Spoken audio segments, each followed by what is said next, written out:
Question number 51. Phenyl glyoxyl is obtained by reductive ozonolysis of.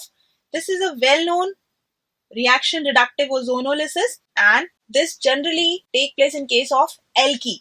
So here are a number of alkenes given here, and we need to just identify that compound which will result in the formation of phenyl glyoxyl. So you might be thinking, what's the formula for phenyl glyoxyl? Phenyl glyoxyl is this compound, or it can also be represented as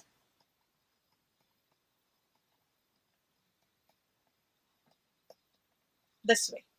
You just want to form this compound. This compound can be formed from an alkene which is similar to this by reductive ozonolysis. So if you consider the compound given in second option,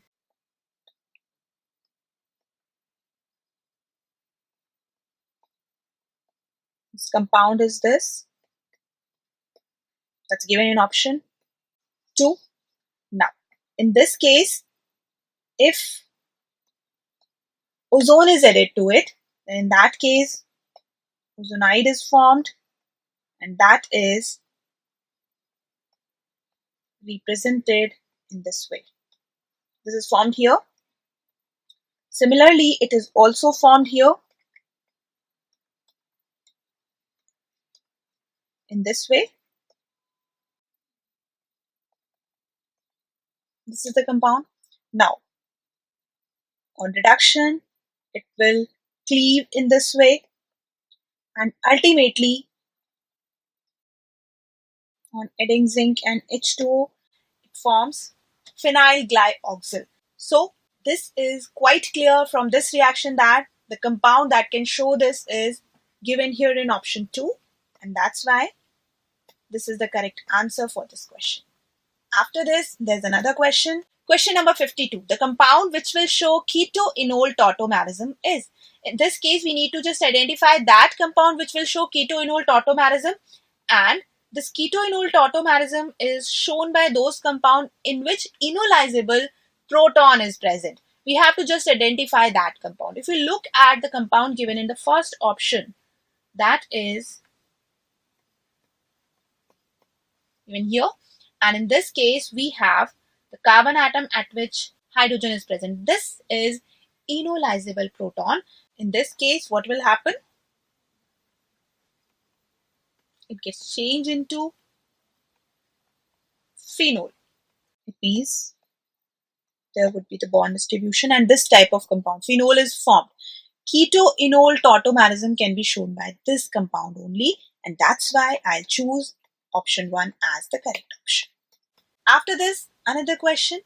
Question number 53. Which among the following is a three-dimensional molecule? If you look at the given options, you will see that the compound given here in option 3, that's a diene. This is propan-diene, and this is a three-dimensional molecule. You cannot draw the structure of this on the paper plane. It can be represented as this way on the paper plane, and here one of the hydrogen is below the paper plane and other is above the paper plane.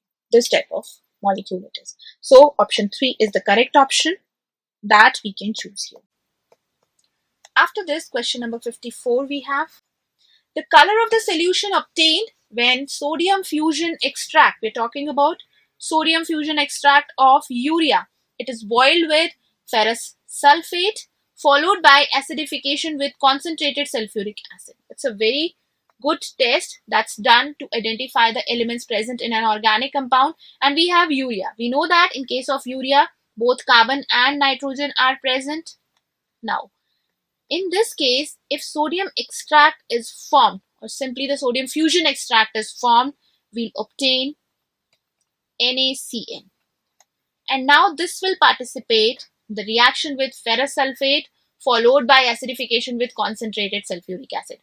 Now this CN will get combined with FeSO4. Fe2 plus ions are there. So there's the formation of a complex anion, FeCN6. Now, after this, oxidized ferrous ion, it means the ferric ion you have, these are just forming here the complex compound that is ferrocyanide.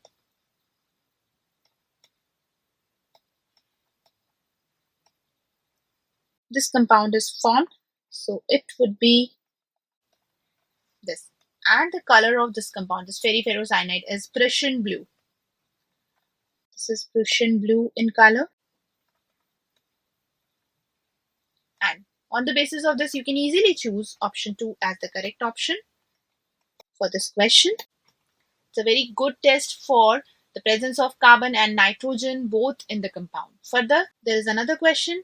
Now, question number 55. In the quantitative estimation of sulfur, 0.25 gram of an organic compound gives 0.466 gram of barium sulfate. The percentage of sulfur in the compound is. That we can find out with the help of the formula, that percentage of sulfur in the given organic compound is equal to 32 into the weight of barium sulfate obtained. That should be divided by 233. Why 233? Because that is the molecular mass of barium sulfate that I'm taking here.